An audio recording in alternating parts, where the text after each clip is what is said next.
falar aqui Obrigado por perto. ficar aqui ao meio. Falar aqui só dois minutinhos. Então, deixa-me apresentar esta nossa convidada, que não estava previsto inicialmente, no plano inicial. Todo o plano agora se mantém, portanto, na próxima semana é o Dr. José Bastos, depois a seguir o Carlos Martins, a seguir a Inês Moreira e depois, creio eu, que será, não sei bem, talvez a Madalena Vitorino. A Dra. Rosa Amaro foi ainda é administradora da Fundação Cidade de Guimarães, onde tem o pelouro da Administração e Finanças. Portanto, é a pessoa que é responsável, ou foi responsável, pela elaboração da parte financeira dos projetos, pelo seu controle, pela sua execução e uma garantia de que as contas estiveram certas, ou estão certas, no fim deste tempo todo. Ela é jurista de formação,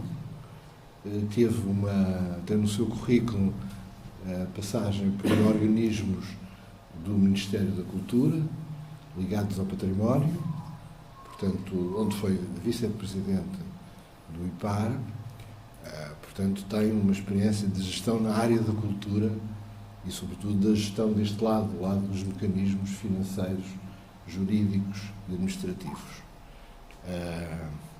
Também foi episodicamente administrador hospitalar, mas dessa parte não venho aqui falar, nem é muito relevante, embora também seja importante, porque na prática trata-se de exercitar com serviços públicos, prestações de serviços com qualidade e pouco dinheiro.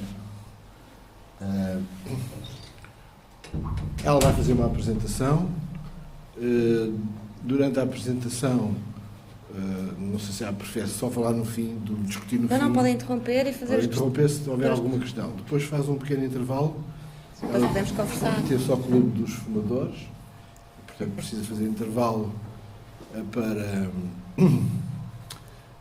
beber água e depois debateremos até enquanto houver matéria. Muito obrigado, Rosa, por ter vindo, sobretudo nestas circunstâncias um pouco acima da hora. Sem problema. Muito obrigada. Boa tarde a todos. O Sr. Professor já me apresentou e portanto, vou escusar-me a apresentar-me de novo, não é? Essencialmente, o que eu preparei hoje para vos falar tem a ver com o que está por trás do pano, o que está por trás do palco de Guimarães 2012. Eu vou falar um bocadinho, mas estejam à vontade para interromper sempre que acharem necessário com qualquer questão, está bem? Vou falar-vos da missão da Fundação Cidade de Guimarães, portanto, a finalidade para a qual ela foi constituída. Depois vou fazer o enquadramento da parte da gestão da Fundação, designadamente no que respeita ao meu pelouro, que é o pelouro da Administração e das Finanças. Não é agradável. E depois darei alguns exemplos práticos de como nós gerimos Guimarães 2012, relativamente a 2 ou 3 exemplos. A missão da Fundação Cidade de Guimarães foi preparar, implementar e executar Guimarães 2012, Capital Europeia da Cultura. Para isso, quando a administração da Fundação assumiu funções em setembro de 2011, portanto, a nova administração da Fundação, da qual eu fiz parte, promoveu e implementou uma organização interna, uma reorganização interna da Fundação, logo após a cerimónia de abertura, que foi no dia 21 de janeiro de 2012, na qual, identificando as fragilidades internas, se focou em alguns pontos essenciais, dos quais eu destaco a necessidade de envolvimento da comunidade local, aproximando os cidadãos e apostando numa cultura de ir para a cidade, isto porque, quando a nova administração assumiu funções, existia um grande hiato de comunicação entre a cidade, portanto, os cidadãos que residem em Guimarães e nos arredores, e a Fundação, ou seja, e Guimarães 2012. E, portanto, foi uma das tarefas da administração foi tentar aproximar os cidadãos de Guimarães 2012. Criámos, certamente o Dr. Lino Teixeira já vos falou disso, uma campanha designada Eu Faço Parte, que foi um sucesso, porque conseguimos de facto aproximar os cidadãos e envolvê-los no projeto, coisa que não estava a acontecer até aí. Daí que eu destaco também a manutenção da notoriedade do evento e o fomento de interesses dos stakeholders no projeto.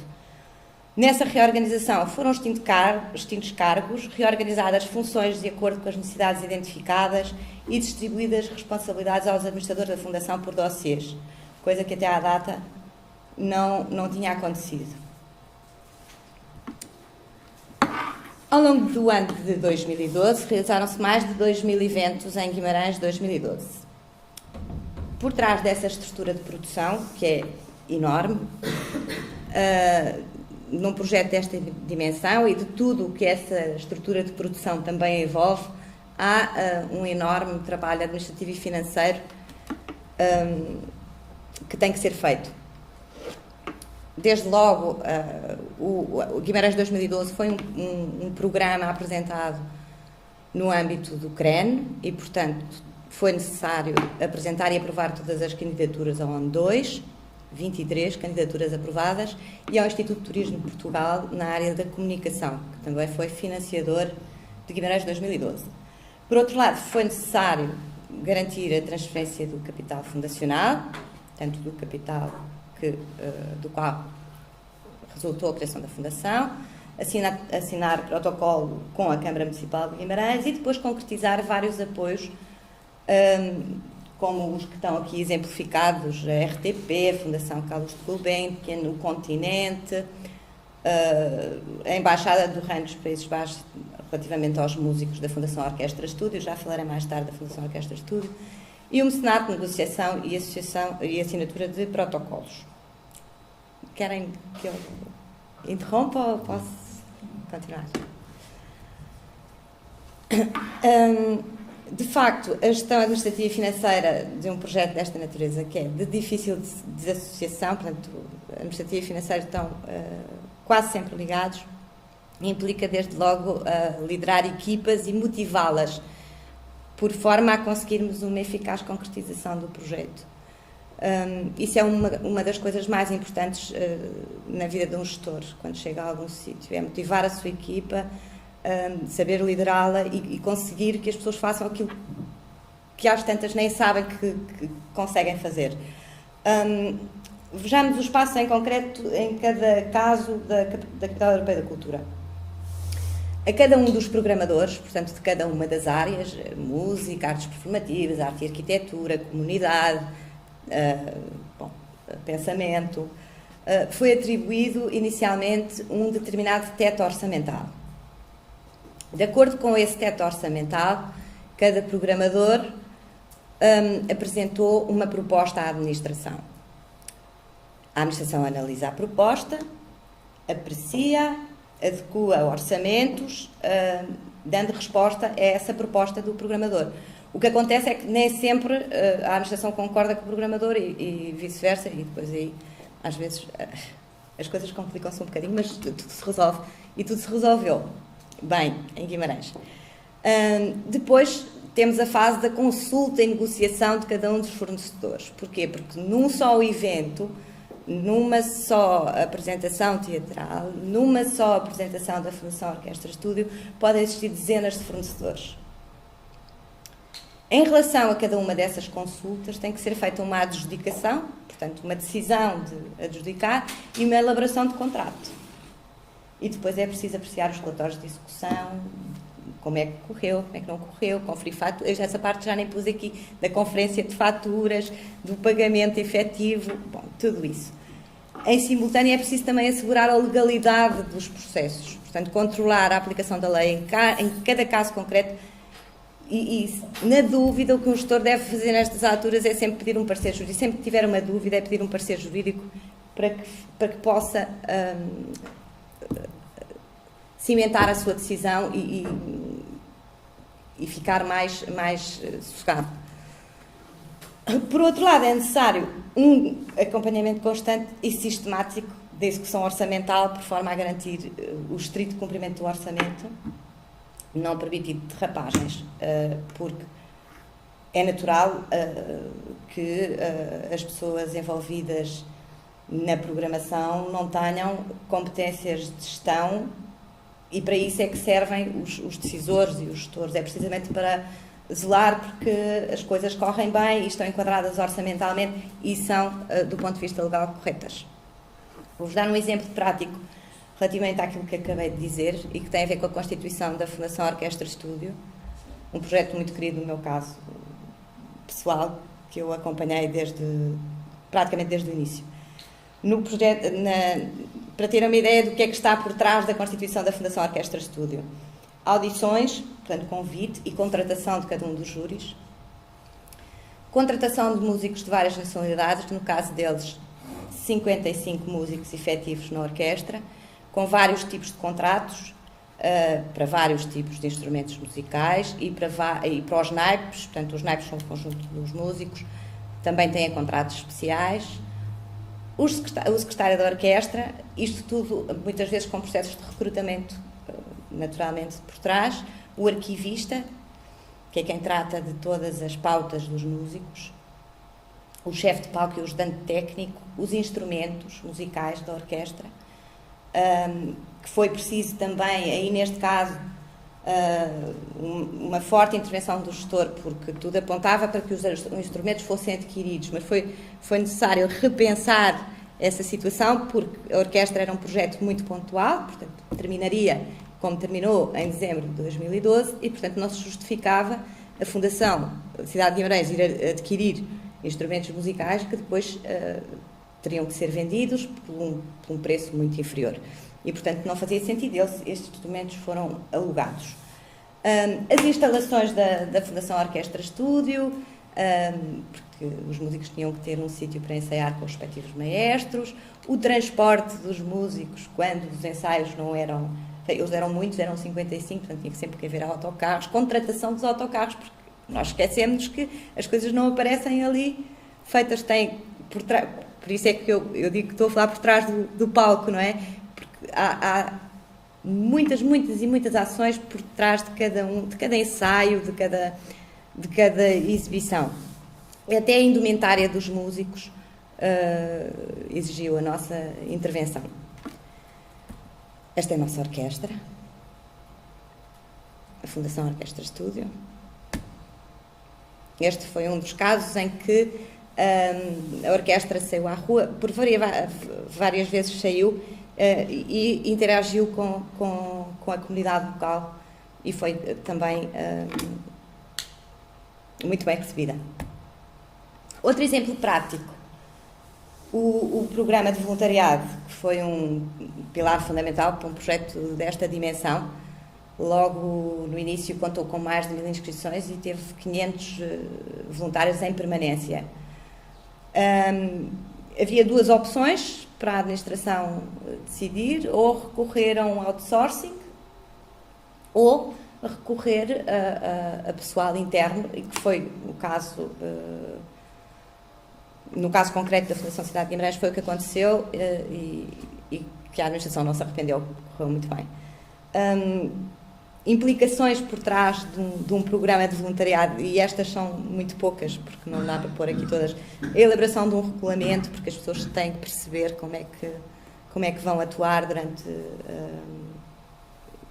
as suas intervenções, a definição de apoios e de regalias para os voluntários, claro, os seguros. Cada vez que há um evento, isso implica que dos 100 ou 120 voluntários que estão na rua, cada um deles tem que ter um seguro. Portanto, a Fundação tinha por obrigação, às 24 horas do dia, ter o seguro ativo relativamente a cada um dos voluntários que participavam em algum projeto. principal, portanto, em algum que vamos aqui ver. E depois a indumentária, a alimentação e o transporte dos voluntários. Este é um dos casos de Guimarães.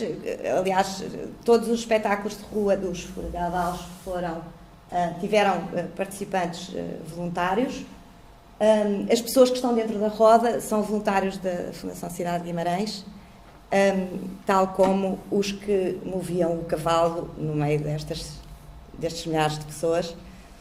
São todos os nossos voluntários. Eles tinham uma t-shirt identificativa e umas capas para a chuva, sempre identificativas, dizendo às pessoas que aquela pessoa tinha informações para lhe dar, que era a pessoa que eles andavam à procura. Estes são alguns dos nossos voluntários. E aqui noutra fotografia. Penúltimo exemplo prático. A loja e merchandising da SEC, cujo objetivo era, em primeiro lugar, divulgar Guimarães e depois, se possível, gerar receita. O merchandising foi dividido em dois tipos de merchandising. O merchandising institucional, portanto, que servia para comunicar as fitas de pescoço que eram oferecidas às pessoas, um sem número de materiais. E a loja SEC, que implicou o arranjo, as obras e instalações que foram cedidas pelo Sr. Fortunato Federico, que é membro do Conselho de Administração da Fundação. A escolha de materiais, a negociação e contratualização para a aquisição. Por exemplo, nós vendemos porta-moedas pequeninos daqueles de borracha. Cada lote de porta-moedas implica uma série de procedimentos administrativos e financeiros por trás. E a gestão de estoques, claro. Esta é a loja Guimarães 2012 e estes são alguns dos produtos comerciais, não institucionais, comerciais. A reciclagem. Estes lápis eram lápis da fábrica Viarco e eram vestidos com programas que sobravam dos eventos de Guimarães. As folhas de sala, os cartazes foram reaproveitados para vestir os lápis. Uma linha de joias, várias linhas, aliás, de joias das várias empresas vimaranenses vimaranenses e outras que se juntaram ao projeto, que se associaram, repousados, Guimarães 2012 e outras. Pode. Qual é a percentagem no orçamento final que a receita gerada por este merchandising representa assim, no seu todo? Não sei se é uma pergunta muito objetiva, demasiado específica ou se tem algum dado. Não, quer dizer, a percentagem num orçamento como o da Capital Europeia da Cultura, que é de 26 milhões de euros, é ínfima, como pode calcular. Okay. Mas posso dar-lhe uma percentagem, não, mas foi perto, a receita que gerou foi cerca de 200 mil euros. Mas o objetivo também não era só o gerar receita, era também divulgar e levar, mas não deu prejuízo, portanto. Esta fotografia aqui resulta de uma parceria com a Vista Alegre. Portanto, nós fizemos parcerias com várias empresas, esta foi uma delas. A Vista Alegre criou uma linha exclusiva para Guimarães 2012, que depois esteve à venda nas nossas lojas e nas lojas Vista Alegre. A Maria de Guimarães foi um símbolo que foi criado pela Madalena Martins. A Madalena, portanto, veio de Serralves, de uma incubadora de Serralves, e fez connosco este projeto da Maria de Guimarães. Aliás, ela tem outro projeto também, que é a Maria da Ponte, em Ponte de Lima, e criou um símbolo da Maria que teve também associado a ele uma linha própria de merchandising, que nós também comercializamos, de ímãs para frigorífico, sombrinhas de chocolate, uma variedade de coisas. E, finalmente, o último exemplo prático que eu vou dar tem a ver com a segurança. Foi preciso, de facto, assegurar que tudo corresse pelo melhor, fora algum imprevisto que pudesse suceder, mas um evento desta natureza tem necessariamente que ter por trás estudos e preparações relativos às atuações das forças policiais, dos bombeiros, porque eram milhares de pessoas, neste caso concreto, no litoral, que era preciso garantir que nada acontecesse. E é preciso articular os serviços, desde os hospitais. Sim, sim. Alertar os hospitais. Como aqui eu tenho Polícia Municipal, Polícia de Segurança Pública, Polícia não sei o quê, GNR, dependem de comandos diferentes. A GNR depende do comando que está em Braga, o outro depende do comando que está não sei onde, a Polícia Municipal depende dos vereadores. Bom, e além disso, ainda há os dispositivos especiais de segurança quando há as altas entidades envolvidas, designadamente entidades europeias ou nacionais, do governo ou da presidência, portanto, isso implica uma matéria muito delicada, que é, no fundo, sentar à mesma mesa entidades que normalmente não se sentam à mesa, a não ser para distribuírem entre si coisas, não se sentam à mesa para conjugar esforços. Eu acho que, desse ponto de vista, esta foi uma boa ocasião para toda a gente poder saber o que é que fazia, sobretudo nos momentos em que se previa uma grande concentração, porque é preciso que a polícia de trânsito funcione, que a segurança às altas entidades funcione, que os bombeiros estejam presentes, que os hospitais estejam alerta para receber situações mais delicadas, ou seja, tudo esteja pronto para eventualidades que felizmente não aconteceram, mas podiam ter acontecido. E que era a nossa obrigação também prever. Tem custos. Esse agendamento das forças de segurança tem custos. Muito, não, coisas diminuto mesmo. Diminuto. De modo geral, percebem a importância. Sim, sim. Aliás, eram os primeiros a dizer e a apresentar soluções para alguns casos mais difíceis. Este do litoral, em concreto, foi muito difícil por causa das saídas e porque é uma praça fechada, não é? Então, o que é este? Um espetáculo de rua exige sempre, pelo menos se pensa que o fluxo pode ser de milhares de pessoas, convém ter este dispositivo previamente alertado, porque senão, se alguma coisa corre mal, toda a gente vai dizer vamos alertar, vamos chamar a atenção, que aqueles senhores são responsáveis, e portanto há um passa-culpas se alguma coisa não corre bem, e houve aqui riscos. Alguns. Não se sabia, nunca tinha acontecido nada de semelhante, não estavam testados todos os modelos. Não houve em que houve um incêndio. Isso foi no ensaio, Mas o ensaio foi um incêndio de pequena nota, mas isso foi um acidente. Sim. Agora, no dia, podia haver atropelamento. Uma praça destas com 60 pessoas, houve muita gente que levou as crianças, os bebés, daí para a praça. Portanto, a irresponsabilidade que os cidadãos da rua é absolutamente impressionante. E toda a gente vê. Mas não pensa que foi um caso ou outro. Foram dezenas e dezenas de pessoas que vão ver os seus bebés para um sítio destes. Um sítio simpático para um bebê numa cadeirinha. Mas só para terem uma ideia, eu não consegui chegar ao litoral nesse dia. Só consegui mais tarde, quando terminou o espetáculo dos Fura, porque não conseguia passar. Não conseguia.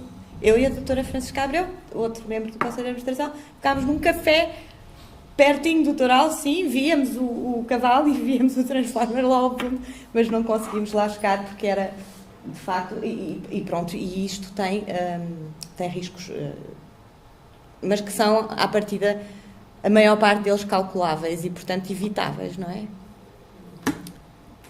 Este foi outro exemplo, portanto, todas estas luzinhas são pessoas. Isto foi uma projeção. Diga? Telemóveis, não é? Telemóveis, exatamente.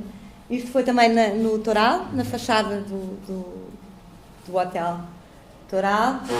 E pronto, eu pus esta fotografia só também para termos uma ideia do número de pessoas naquela praça. Esta foi na cerimónia, creio que na cerimónia de encerramento. E pronto, o meu PowerPoint terminou, depois agora pode ficar os meus contactos se depois precisarem de alguma coisa, como é óbvio, e posso dar-vos o meu telemóvel também. É o telemóvel de serviço da Fundação, que poderá servir para alguma dúvida ou para alguma ajuda que eu tenho algumas questões. Posso dar? Claro, todas. Podemos, se calhar, acender a luz, não é mais simpático? Não. Qual é Vou mais para aí. o momento em que se faz o planeamento e depois a execução? Como é que se vai fazendo a gestão dos diversos orçamentos, não é? Dessa parte. Portanto, há uma proposta que é feita para... Exatamente.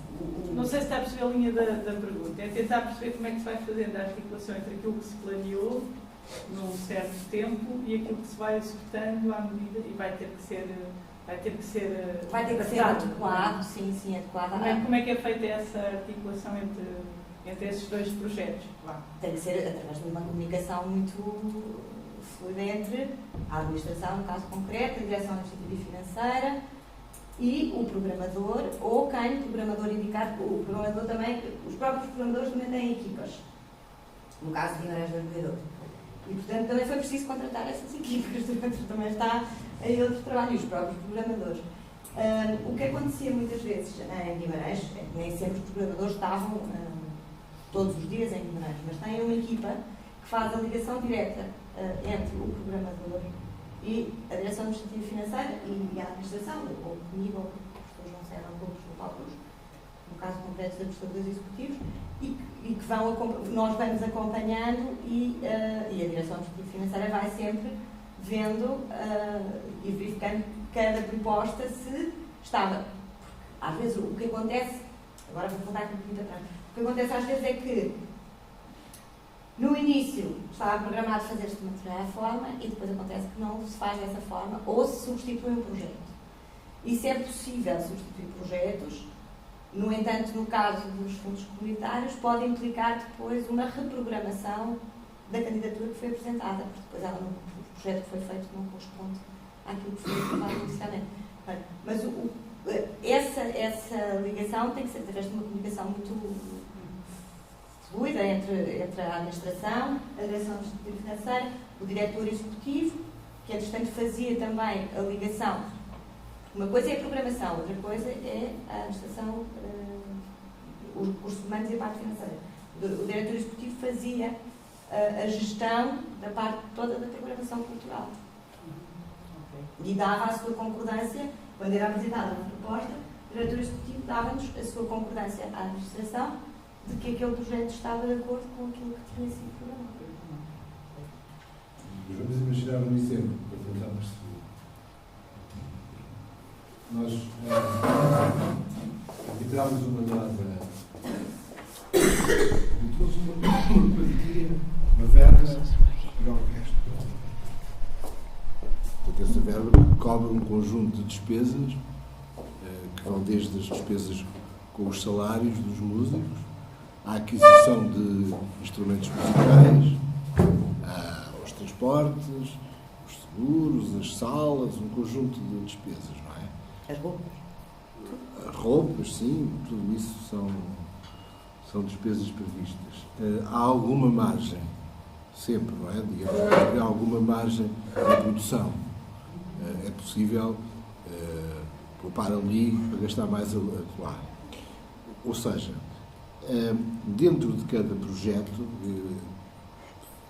e a Rosa corrigir-me se não é verdade, é possível fazer algum trânsito. O que não pode é passar de um projeto para o outro.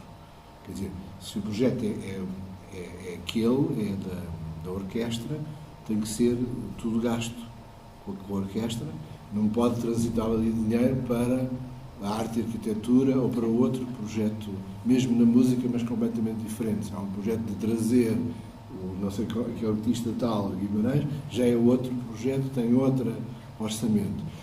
Dentro de cada projeto, o teto orçamental está definido, cada rubrica está definida, essas rubricas são bastante pormenorizadas, mas há alguma margem de negociação dentro de cada um. Se de um para o outro não pode passar, a não ser com uma reprogramação que tem que ser aprovada por uma entidade, e é muito complicado, porque cada reprogramação implica não sei quantos meses e pode paralisar o processo, porque não sabe se vai ser aprovado. No total nós fizemos 2 ou 3 reprogramações, no total ao longo dos anos. Portanto, procurámos não ir por aí, a não ser em caso de absoluta necessidade. A reprogramação mais importante foi aquela que teve lugar a propósito do Centro de Artes, que é atualmente cujo programador, do Centro de Artes, da Plataforma das Artes, cujo programador é o professor Nuno Faria, que era para vir hoje, mas não pôde, porque não estava previsto nenhuma despesa da Capital Europeia da Cultura com conteúdos na Plataforma das Artes. Isto é, como a candidatura à Plataforma das Artes era da exclusiva responsabilidade da Câmara, a administração anterior à nossa não previu nenhum dispêndio com conteúdos. Pensou, a Câmara faz as obras e põe a plataforma a trabalhar. Ora, quando nós tomámos, digamos, conta da situação, verificámos que a plataforma corria o risco de abrir, mas sem nada lá dentro. Sem uma exposição, sem... Porque as pessoas diriam, ok, gastou-se este dinheiro aqui está o Pedro da Cultura, não está lá nada. Bom, portanto foi necessário encontrar uma verba, como cálculo não é uma verba pequena, foi praticamente €500 mil, para poder... Isso foi já numa fase muito avançada, e quer dizer que o €1 mil já estava todo agarrado pelas outras programações, não é? Portanto foi necessário muita imaginação, alguma persuasão e uma pequena ditadura da administração, que as pessoas fazem o favor, tiram dali, tiram da lá, porque é preciso. Eu recordo-me sempre ter ouvido dizer, sempre tinha este na cabeça, que no Porto 2001, sempre ouvi dizer isto, não sei se é verdade, mas sempre ouvi dizer isto. No Porto 2001, como sabem, teve um primeiro administrador, presidente, que foi o Dr. Artur Santos Silva. Que, na altura, se demitiu em ruptura com o ministro Manuel Maria Carrilho e deu origem a uma nova administração que foi presidida pela professora Teresa Lago. Eu sempre ouvi dizer que a professora Teresa Lago, quando chegou, a primeira coisa que disse foi: em toda a programação, cada programador dá-me €2 milhões para... Quando ela entrou, retirou à programação, cada área de programação retirou €2 milhões, porque o orçamento era, obviamente, muito maior, que se compara com o de Guimarães. E também os tempos eram outros. Mas, quer dizer, ela exigiu fez uma cobrança à cabeça de €2 milhões a cada programador para poder ficar com uma margem de manobra para poder, exatamente, ou alimentar projetos especiais, ou situações não previstas, como foi o nosso caso, ou tapar buracos que eventualmente existissem aqui e lá. Portanto, não sei se isto também tivemos alguns imprevistos. E já agora faço outra pergunta. A Capital tinha essa rúbrica para despesas não previstas? Há um mito nos gestores ou nos programadores culturais de que um orçamento da cultura se faz o custo e depois 10% para imprevistos, não é? Que era uma coisa que se ouvia muito há uns anos atrás e hoje ainda se ouve em alguns setores da cultura. Portanto, eu queria perguntar se esse mito se verificou aqui ou não. Que é que vem daí da capital europeia, não é? Desses tais. A Dona Rosa responderá com mais pormenor, mas não há. E o nosso modelo de financiamento não o permite. Porque há um modelo de financiamento baseado no seguinte: a gente tem um teto orçamental e o Estado português coloca 30% desse teto orçamental. Portanto, sem esses 30%, nós não vamos buscar 70%. Portanto, e temos que o gastar à cabeça. Portanto, não só temos que o gastar, porque sem o gastar não vamos buscar o equivalente aos 70%, nós temos que pagar primeiro e depois ser reembolsados, como uma despesa não documentada ou uma despesa não feita, essa de ficar com 10%, não há nenhum documento sobre ele, ninguém o valida. Ou seja, nós estamos constantemente, é por isso que quando muitas vezes me perguntavam, mas os senhores não prestam contas, não prestam contas todos os dias. Já há coisa que é escrutinada é uma capital europeia da cultura. É escrutinado ao cêntimo. A certa altura, para vocês terem uma ideia, a certa altura, a CCDR criou um mecanismo que nos isentou, que era de verificar as contas inferiores a 100 euros. Eram 100 euros? Não, 100 euros. Porque até aos 100 euros... Ou seja, tinhas-te num táxi e tinhas que mostrar o talão do táxi. E eles invalidavam sim, está com... Então pagamos o talão do táxi. Numa despesa de 28 milhões de euros era uma constante papelada. E você estava a dizer, ok, pronto, até 100 euros, até 100 euros isto é uma refeição. A CCDR, para quem não sabe, é a Comissão de Desenvolvimento que é responsável por libertar os tais 70% do financiamento. Portanto, de facto, a margem de manobra é mínima. O grau de escrutínio é muito grande, todos os contratos têm que ser publicados hoje em portal, do governo, não é? Portanto, todas as adjudicações são ali publicadas, qualquer pessoa vai ao princípio, ia muita gente e protestava porque ganhou aquilo e não ganhou aquilo. Portanto, as adjudicações superiores a um determinado valor, não sei se é 70 mil euros, depois há vários tem que ser em concurso internacional, ou seja, o conjunto para explicar isso melhor, eu obviamente não meti nesse assunto, mas só sabia os constrangimentos, que é, não, mas não se pode fazer porque é acima de não sei o quê, até 5 mil euros pode-se fazer um ajuste direto, mas acima não se pode. Portanto, isto é permanente. Não creio que nesta área da cultura, como provavelmente noutras, mas esta, que exista hoje nenhuma margem de manobra com projetos que envolvam entidades financiadoras públicas ou internacionais, sejam elas um Estado português, uma Câmara Municipal, ou, quer dizer, pode haver uma prestação de contas do CCC, mas isso é pegar um negócio interno de uma Câmara. Agora, na nossa parte, e, além disso, vistorias de auditorias do Tribunal de Contas, portanto, o gasto terminou agora, e que questiona tudo, desde vencimentos a decisões administrativas, portanto, tudo é visto à lupa, questionado, mesmo algumas que eu duvido que fizessem parte de uma lógica de escrutínio, mas se há coisas escrutinadas. Mas deixe-me só também acrescentar uma pequena coisa. Não, já explicou tudo, professor. Não. E muito bem. Nós também temos, Fundação Sociedade de Universidade, temos a sua própria auditoria interna. Portanto, nós também fazemos auditoria nós próprios permanentes para termos a certeza que as coisas estão em ordem, porque isso também é muito importante. Como é que se faz esse processo de auditoria interna? Os auditores verificam as nossas contas constantemente.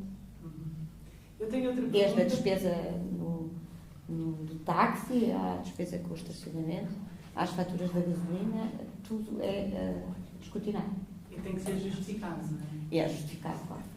E só não sei se estou a ser muito... Não. Que é a questão dos direitos de autor. Como é que um programador, não é, escolhe uma peça de teatro e essa peça de teatro tem, ou pode ter... Já envolve mais a parte da produção, que é feita pela... Já não me envolve a mim. Okay. A mim, quando eu digo a mim, a parte da matéria financeira, tão diretamente. Porque isso é uma parte muito mais ligada. Embora a Fundação tenha tratado alguns processos de direitos de autor, é uma área complicada, do ponto de vista jurídico, mas tratámos de alguns processos relativamente... E estamos agora a finalizar a edição das obras da nossa Fundação Orquestra Estúdio, das obras originais. Vamos tentar fazer com que ela saia até ao final deste mês, não sei se será possível, precisamente porque estamos a tentar recolher junto dos compositores e do maestro a cedência dos direitos de autor para podermos editar. Ainda temos que depois falar com a Sociedade Portuguesa de Autores e fazer todo esse trabalho. Mas, de facto, eu não lhe consigo responder muito em detalhe, a não ser se for um caso concreto mesmo específico, porque isso está muito ligado à parte da produção. E, portanto, como a oficina, que é o nosso parceiro estratégico para a produção, que é uma rede cooperativa que pertence à Câmara Municipal de Guimarães, foi o nosso parceiro estratégico na produção.